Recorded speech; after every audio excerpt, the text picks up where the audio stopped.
नमस्कार दोस्तों, you are most welcome on my YouTube channel English by doctor Mukesh Yadav. आज हम प्रैक्टिस सेट 11 को डिस्कस कर रहे हैं।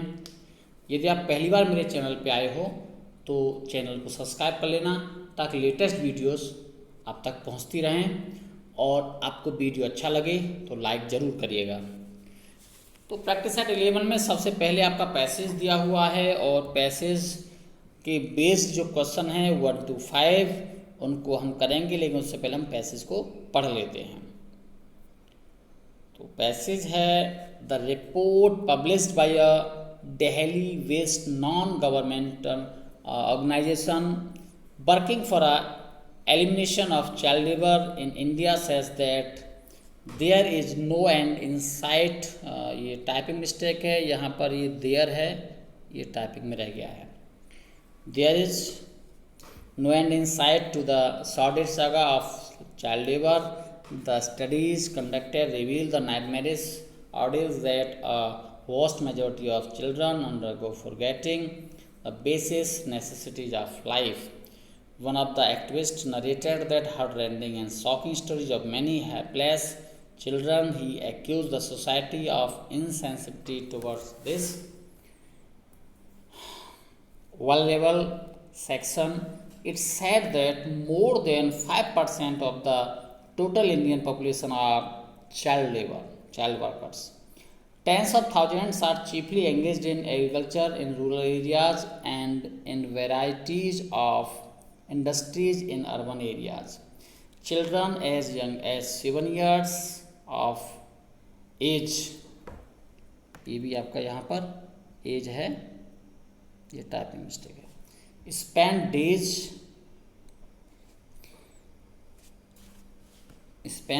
Days stitching footballs, boxing and cricket gloves for export. Many children spend their entire childhood making carpets with their dextrous hands. Unofficial figures says that as many as 40 to 100 million children work in hazardous industries like glassware, fireworks, quarries, etc. Many of them have been forced to work in unhygienic conditions, often on a casual basis. इस passage के आधार पे कुछ question नीचे दिए हुए हैं, उनको तो देखते हैं। पहला क्वेश्चन है, the dot of children work in hazardous conditions. Option है मैनी, मिलियंस, 5% और थाउजेंड्स. जैसा कि पैसेज में दिया गया है 40 to 100 millions of children work in hazardous conditions, तो इसलिए इसका ऑप्शन आपका आएगा बी. नेक्स्ट क्वेश्चन है, the society is accused of. Society को एक्यूज किया किसके लिए? Insensibility. Option C. Next question है, the word heart rending means. Heart rending का मतलब होता है दिल को झकझोर देने वाला. अब अगर हम शब्दों को देखते हैं, रिस्की मीन्स खतरनाक, डिस्ट्रेसिंग मीन्स हृदय को बहुत बेचैन कर देने वाला, शॉकिंग के दो मीनिंग होते हैं. एक तो शॉकिंग मीन्स होता है आपका आश्चर्यजनक होता है, और एक आपका होता है लज्जा, और अगला है पेनफुल मीन्स दुखद. तो अगर हम देखेंगे तो ये आपको सर्वनाम में मिल सकते हैं, ये तीनों वर्ड आपको सर्वनाम में मिल सकते हैं, लेकिन यहाँ हमें सबसे सूटेबल देखना है. परीक्षा के लिए बहुत ज़्यादा इम्पोर्टेंट होता है कि वो ये नहीं कहता इसका एग्जैक्ट, आप वो कहता इसका सबसे मोस्ट सूटेबल ऑप्शन क्या है. तो हार्ट रेंडिंग के लिए सबसे मोस्ट सूटेबल ऑप्शन है आपका डिस्ट्रेस है. नेक्स्ट क्वेश्चन है, the report was published by. अब ऑप्शन आपको दे रखे हैं, a Delhi based non governmental organisation. दूसरा ऑप्शन है the Delhi government. Option C है गवर्नमेंट ऑर्गेनाइजेशन एक्टिविस्ट, और डी ऑप्शन है आपका अन एक्टिविस्ट. तो ये जो रिपोर्ट पब्लिश की है वो आपका ऑप्शन ए आएगा, a Delhi based non governmental organisation. Question number 5 है, their childhood is spent in.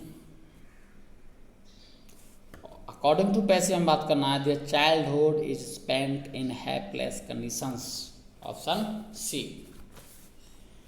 Then next 6 question है, choose the most suitable option of direct और इनडायरेक्ट स्पीच। बड़ा इंटरेस्टिंग क्वेश्चन है। एसएससी सीजीएल 10+2 में ये फ्रिक्वेंटली क्वेश्चन पूछा जाता है। मेरी कोशिश है सभी वो क्वेश्चन डाले हैं, एक सिंगल क्वेश्चन मैंने अलग से निकाला, टोटल प्रीवियस एग्जाम्स में से क्वेश्चन कलेक्ट करके आपके लिए मॉडल पेपर तैयार किया है, ताकि 2020 और 21 में आपके लिए ये बहुत बेनिफिशियल हो सकें। पूरे अपने मोर देन 15 इयर्स का जो एक्सपीरियंस है वो पूरा मैंने इसमें आप कह सकते हो लगा दिया है आपके लिए बेटर प्रैक्टिस सेट तैयार करने में। और देखिए, मॉडल पेपर का मतलब होता है कि हमारी ये उम्मीद है कि इससे आपको काफ़ी कुछ हेल्प मिलेगी। इसके बाद आपको मैं पिछले बैक पेपर भी कराने वाला हूँ, एज इट वही कराऊंगा। सो इसको देखते हैं। Fie a soldier and afraid of fighting said Babar. Babar ने कहा, देखिए एक नियम आपको मैंने बताया था डायरेक्ट जब आपको मैं बता रहा था कि यदि फाई आ जाएगी तो फाई का मतलब क्या होता है, छी छी छी। और अगर हम इसको मीनिंग देखते हैं, मीनिंग से आपको कंफर्म हो जाएगा। Fie a soldier and afraid of fighting said Babar. Babar ने कहा छी छी छी, एक सैनिक और युद्ध से घबराना, युद्ध से डरना। इसका मीनिंग क्या हुआ? इसका सिंपल सा मीनिंग हुआ एक सैनिक को युद्ध से नहीं घबराना चाहिए।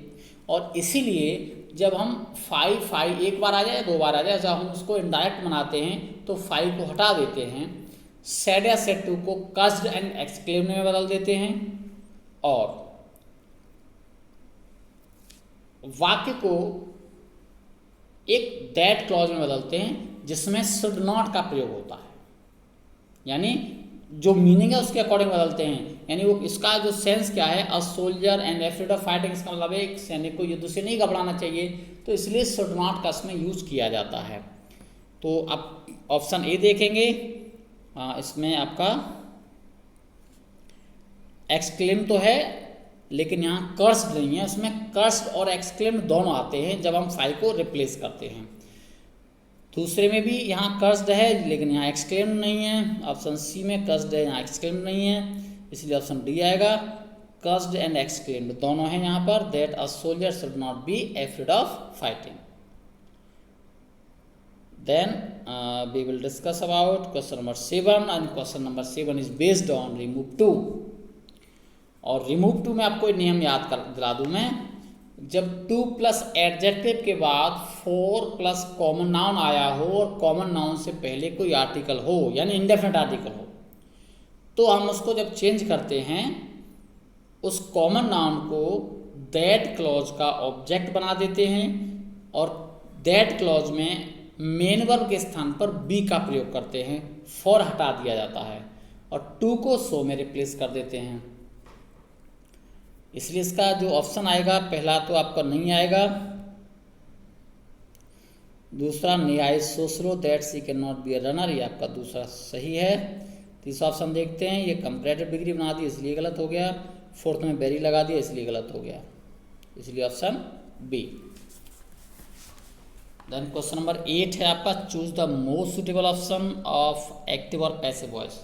जब हम एक्टिव और पैसिव वॉइस को जब हम सॉल्व कर रहे होते हैं तो हमें ये पहले देखना होता है कि ये जो सेंटेंस हमें दे रखा है वो एक्टिव फॉर्म में है अथवा पैसिव फॉर्म में है। अगर वो एक्टिव फॉर्म में है तो हमें उसको पैसिव बनाना है, और अगर पैसिव फॉर्म में तो हमें उसे एक्टिव बनाना है। और दूसरा इंपॉर्टेंट पॉइंट आप ध्यान रखेंगे कि जनरली लेट को पैसिव नहीं बनाया जाता, लेकिन इम्परेटिव सेंटेंस में लेट के बाद अगर इन्फिनेटिव प्लस ऑब्जेक्ट है तो इन्फिनेटिव को पैसिव बनाया जाता है। ये आपका है इन्फिनेटिव स्पीक। अब आप कहोगे इन्फिनेटिव में तो टू आता है, तो आपको याद और दिला देता हूँ कि कुछ वर्ब हैं जिनके बाद बियर इन्फिनेटिव आता है, यानी वहाँ पर टू नहीं जुड़ा होता है। वो वर्ब कौन कौन सी हैं? Let, make, see, bite, behold, here, ये कुछ ऐसी वर्ब हैं जिनके बाद बियर इन्फिनेटिव आता है, यानी टू नहीं आता है। और इन्फिनेटिव को पैसे बनाया जाता है बी प्लस थर्ड फॉर्म के रूप में। तो जिसको जब पैसिव बनाएंगे तो ट्रुथ जो है वो सब्जेक्ट बन जाएगा और हर जो है वो ऑब्जेक्ट बन जाएगा। तो उसका पैसिव हो जाएगा let the truth be spoken by her. तो let the truth should be spoken, ये आपको हो नहीं सकता क्योंकि इन्फिनेटिव को नहीं बनाया जा रहा से। अगला है late the truth be spoken by her, late the truth be spoken by हर, ये आपका करेक्ट होना चाहिए। और सी ऑप्शन देखें द ट्रुथ शुड बी, ये भी आपका गलत हो गया, ये तो गलत होगा आपका। Late the truth be spoken, यहाँ देखो स्पोकन नहीं, इस वजह से गलत हो गया, इसलिए ऑप्शन बी। अब क्वेश्चन नंबर 9 है choose the most suitable option of comparative degree. जब हम इंटरचेंज ऑफ डिग्री की बात करते हैं और वहाँ कंपैरेटिव और पॉजिटिव डिग्री को जब एक दूसरे में इंटरचेंज किया जाता है तो आप ये ध्यान रखें, कई बार हमसे ये नहीं कहा जाता इसको आप डिग्री चेंज करिए। कई बार क्वेश्चन में कह दिया जाता है मेक इट नेगेटिव सेंटेंस, यानी जब कंपैरेटिव और पॉजिटिव डिग्री एक दूसरे में आप इंटरचेंज करोगे तो अफर्मेटिव का नेगेटिव, नेगेटिव का अफर्मेटिव बन जाएगा। यानी पहले से अगर नॉट दे रखा है तो नॉट हट जाएगा और नॉट नहीं दे रखा है तो नॉट लग जाएगा। ओके, सो इसको हम देखेंगे।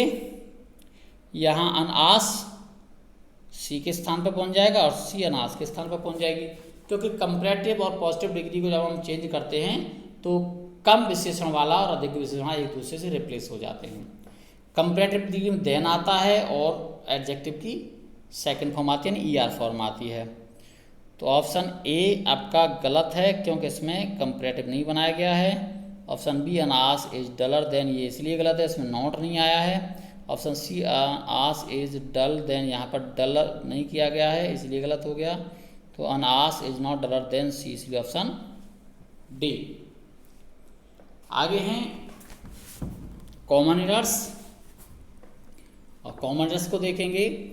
There is any incorrect part in the following sentence, identify it. और आपको लगता है कि यहाँ पे कोई मिस्टेक है तो आप उसको आइडेंटिफाई करें। I told him that we enjoyed very much at the party. Pronoun वाले टॉपिक में आप याद करें, आपको मैंने एक नियम बताया था, enjoy, absent, present, avail, address, introduce, busy, pride, these are some verbs which are followed by reflexive pronoun if there is no object. यदि इन क्रियाओं के बाद ऑब्जेक्ट नहीं है तो रिफ्लेक्सिव प्रोनाउन का प्रयोग अवश्य किया जाएगा, इसलिए ऑप्शन आपका बी। यहाँ रिफ्लेक्सिव प्रोनाउन आना चाहिए। वी एन्जॉयड आवर सेल्व्स, इसलिए ऑप्शन बी। क्वेश्चन नंबर 11 है the people of ancient India were more civilised than ancient people. इस रूल को समझेंगे, बहुत इंटरेस्टिंग रूल है। और रूल ये है कि यदि दो नाउन ऑफ से जुड़े हों, ये दो नाउन ऑफ से जुड़े हों तो देन के बाद दैट ऑफ अथवा दोज ऑफ का प्रयोग करते हैं। क्यों करते हैं वो भी आपको बताता हूं। तुलना सदैव एक समान में करी जाती है, तुलना कभी भी असमान में नहीं की जाती। तो ऑफ से दो नाउन जुड़े हैं तो तुलना भी करे जाएगा, तो वहां ऑफ से दो नाउन या प्रोनाउन जुड़े होने चाहिए, पहला रीजन। दूसरा रीजन ये है कि देखिए हम एग्जाम्पल को देखेंगे, the people of India, the people of ancient India were more civilised than ancient people. यहाँ एंशिएंट पीपल और एंशिएंट यूरोप और एंशिएंट इंडिया की तुलना नहीं हो रही। यहाँ पीपल ऑफ एंशिएंट इंडिया की पीपल ऑफ एंशिएंट यूरोप से तुलना हो रही है, तो पीपल के स्थान पर यहाँ कुछ होना चाहिए। तो नाउन की जगह हम प्रोनाउन यूज करते हैं। अगर यहाँ पर एक वचन होगा तो दैट ऑफ आ जाएगा, अगर यहाँ पर बहुवचन है तो दोज ऑफ आ जाएगा। तो पीपल तो यहाँ बहुवचन है, तो यहाँ पे क्या आना चाहिए, ऑप्शन इसका सी है। यहाँ पे आना चाहिए then those of ancient Europe, option C. Okay, next question है we all take vegetable and fruit. Noun में आपने पढ़ा होगा वेजिटेबल का जो मीनिंग होता है वो वनस्पति होता है, वनस्पति के अंदर घास फूस सब कुछ आता है। और हम क्या वनस्पति खाते हैं? भाई वनस्पति तो नहीं खाते हैं। और इसका जो यूज होता है सब्जियों के लिए भी होता है, लेकिन जब वहाँ उसमें क्या होता है, उसमें एस जुड़ जाता है, यानी इसमें एस जुड़ेगा तब इसका अर्थ सब्जियां होगा। इसलिए इसका जो आना चाहिए we all take vegetables and fruit, यानी ऑप्शन बी। क्वेश्चन नंबर 13 है I have seen only once but I am liking her a lot. Time and tense का इंटरेस्टिंग क्वेश्चन है और इसमें आपको मैंने पढ़ाया है there are some verbs which are always used in indefinite tense, these verbs are not use in continuous tense. कुछ ऐसी वर्ब हैं वो कभी भी कंटिन्यूस में यूज नहीं करते हैं। एंड दीज वर्ब्स इंक्लूड, उन वर्ब के अंतर्गत आते हैं love, like, want, wish, desire, have, own, belong, understand, know, think, remember, forget. ऐसी कुछ वर्ब हैं जिनको हम कंटिन्यूस में यूज नहीं करते हैं, उनको हमेशा इंडेफिनिट में यूज करेंगे। इसलिए ऑप्शन सी, यहाँ पर एम लाइकिंग नहीं आएगा, आई लाइक हर आएगा। क्वेश्चन नंबर 14 से लेकर के 17 तक फिलिंग द ब्लैंक्स में है। और पहला है सी रीच डॉट डॉट डॉट हर होम। अगर हम इसको देखेंगे तो एक आपने नियम पढ़ा है reach, order, attack, resemble, investigate, sign.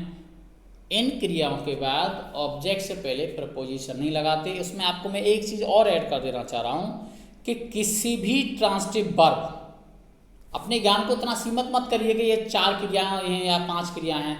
मैं कह रहा हूँ किसी भी ट्रांसिटिव वर्ब, किसी भी सकर्मक क्रिया और उसके ऑब्जेक्ट के बीच में कभी भी प्रपोजिशन नहीं आता है। आई टीच हिम लिखा देखा होगा आपने, आई टीच टू हिम लिखा देखा होगा, आई नो हिम आता है, आई नो टू हिम आता है। किसी भी सकर्मक क्रिया, किसी भी ट्रांसिटिव वर्ब और उसके ऑब्जेक्ट के बीच में प्रपोजिशन नहीं आता। तो रीच एक ट्रांसिटिव वर्ब है, इसलिए यहाँ पे कोई प्रपोजिशन नहीं आएगा। Question number 15 dot dot dot friends respect मी। अब आप ध्यान रखेंगे एडजेक्टिव में आपको मैंने पढ़ाया था, जब मैं एडजेक्टिव की पोजीशन बता रहा था कि कौन सा एडजेक्टिव आगे आता है, कौन सा एडजेक्टिव पीछे आता है, तो उसमें आप ध्यान रखेंगे, आपको एक नियम लिखाया है मैंने आपको कि पजेसिव एडजेक्टिव का प्रयोग डेफिनिट न्यूमरल एडजेक्टिव से पहले किया जाता है और इंडेफिनिट न्यूमरल एडजेक्टिव के बाद किया जाता है। डेफिनिट न्यूमरल एडजेक्टिव में कार्डिनल ऑर्डिनल आते हैं, तो इसलिए आपका यहां पे आना चाहिए ऑप्शन बी, ऑल हिज। आप एक बार मेरे पूरा क्लास देख लोगे तो आपको ये कन्फ्यूजन एकदम से बिल्कुल नहीं आएंगे। और मेरा प्रयास ये है YouTube या ऑनलाइन क्लास आपकी बिल्कुल ऑफलाइन क्लास जैसी दिखेंगी, एक एक रूल आपको समझ में आएगा। नेक्स्ट आप देखेंगे question number 16 she is no other dot dot dot my sister. ये आपका कंजक्शन में है और कंजक्शन में आपको मैंने बताया है कि नो अदर के बाद हम यूज करते हैं देन का। Question number 17 he help me more than he dot dot dot his friends. देखिए जनरल रूल ये है कि पास्ट के बाद अगला वाक्य पास्ट में होता है, ये जनरल रूल है, लेकिन कुछ अपवाद भी हैं और उसमें आपको मैंने बताया है, टाइम एंड टेंस में ये बताया है कि यदि मोर देन कंजक्शन का काम कर रहा है और वो तो पास्ट इंडेफिनिट के बाद अगला वाक्य प्रेजेंट इंडेफिनिट होता है, यानी ऑप्शन डी। क्वेश्चन नंबर 18 देखेंगे चूज द मोस्ट सुटेबल सर्वनाम ऑफ द फॉलोइंग। अब देखिए जो इसका सर्वनाम आपको बताना है, पर्यायवाची बताना है, और ल्यूर का मतलब होता है आकर्षक। अब ऑप्शन देखेंगे, पहला ऑप्शन है अट्रैक्शन, अट्रैक्शन मीन्स आकर्षण होता है, रिपल्सन मीन्स घृणा होता है, और एलर्जी आप जानते हो एलर्जी होता है, और रेसिस्टेंट मीन्स होता है प्रतिरोध। इसलिए इसका ऑप्शन आएगा आपका अट्रैक्शन। क्वेश्चन नंबर 19 है लेथल, और लेथल का मतलब होता है घातक। ऑप्शन है ए अनलॉफुल, अनलॉफुल मीन्स गैरकानूनी, स्लगिश, स्लगिश का मतलब होता है सुस्त, डेडली मीन्स घातक, और स्मूथ मीन्स चिकना। तो इसलिए इसका ऑप्शन आएगा आपका सी। नेक्स्ट है choose the most suitable antonym of the following. इसका आपको अपोजिट बताना है। और नैडर का मतलब होता है निम्नतल। इसके ऑप्शन आप देखेंगे, फॉल मीन्स पतन या गिरना, पिनिकल, पिनिकल होता है शिखर, और ग्राउंड मीन्स जमीन, लेवल मीन्स स्तर। तो निम्न तल का उच्च तल या शिखर हो गया ऑप्शन, यानी ऑप्शन बी। नेक्स्ट क्वेश्चन है मेटिकुलस का अपोजिट क्या होगा। मेटिकुलस का जो मीनिंग होता है वो होता है अति सावधान, सावधान। और उसका ऑप्शन ए है मोमेंटस, मोमेंटस का मतलब महत्वपूर्ण। ऑप्शन बी है कॉन्शियस मीन्स सचेत। ऑप्शन सी है स्लेट मीन्स सोया हुआ। ऑप्शन डी है हीडलेस मीन्स असावधान। तो सावधान का अपोजिट क्या हुआ, असावधान हुआ, ऑप्शन डी। क्वेश्चन नंबर 22 देखेंगे। इसमें आपका वन वर्ड सब्स्टिट्यूशन आपको बताना है। One who looks at the bright side of life, और इसे कहते हैं हम आशावादी। हमारे पास ऑप्शन है फेल्यूर मीन्स असफल, विनर मीन्स सफल, आपका विजेता, पेसिमिस्ट मीन्स आपका होता है निराशावादी, और ऑप्टिमिस्ट मीन्स आशावादी। इसलिए इसका option D optimist. Question number 23 है अ क्लोज फिस्टेड मैन। और अ क्लोज फिस्टेड मैन का मतलब होता है कंजूस। ऑप्शन है स्पेंडथ्रफ्टी, स्पेंडथ्रफ्टी का मतलब होता है अपव्ययी यानी अधिक खर्च करने वाला। थ्रिफ्टी मीन्स अल्पव्ययी यानी कम खर्च करने वाला, ये इसका ऑप्शन है। पुअर मीन्स गरीब, और डियर आपका डी ऑप्शन है। एक्स्ट्रावेगेंट मीन्स अधिक खर्च करने वाला यानी अपव्ययी। नेक्स्ट क्वेश्चन नंबर 24 है choose the most suitable meaning of the idioms and phrases. और आपका इडियम है words of the same feather. Words of the same feather का मतलब होता है एक ही प्रकृति के व्यक्ति, एक ही नेचर के व्यक्ति। तो उसके लिए हमारे पास ऑप्शन है persons of the same caste, ये नहीं होगा। Persons of the same colour, ये भी नहीं होगा। Words with the same type of feather, ये भी नहीं होगा। पर्सन्स ऑफ सेम करेक्टर, ये आपका होगा option D. Question number 25 five tooth and nail. Five tooth and nail का मतलब होता है भरपूर प्रयास करना, एड़ी चोटी का दम लगा देना। ऑप्शन ए है to fight a losing battle. Option B है फाइट हीरोइकली। ऑप्शन सी है फाइट कावर्डली। ऑप्शन डी है to make every possible effort. इसलिए उसका सबसे सूटेबल ऑप्शन है to make every possible effort. आपको वीडियो कैसा लगा, आपका कोई सुझाव है तो आप मुझे कमेंट करना, और मैं प्रयास करूंगा, और उसमें सुधार हो सकता है तो और सुधार करूंगा नेक्स्ट वीडियोज़ में। और नेक्स्ट वीडियोज़ तक के लिए नमस्कार।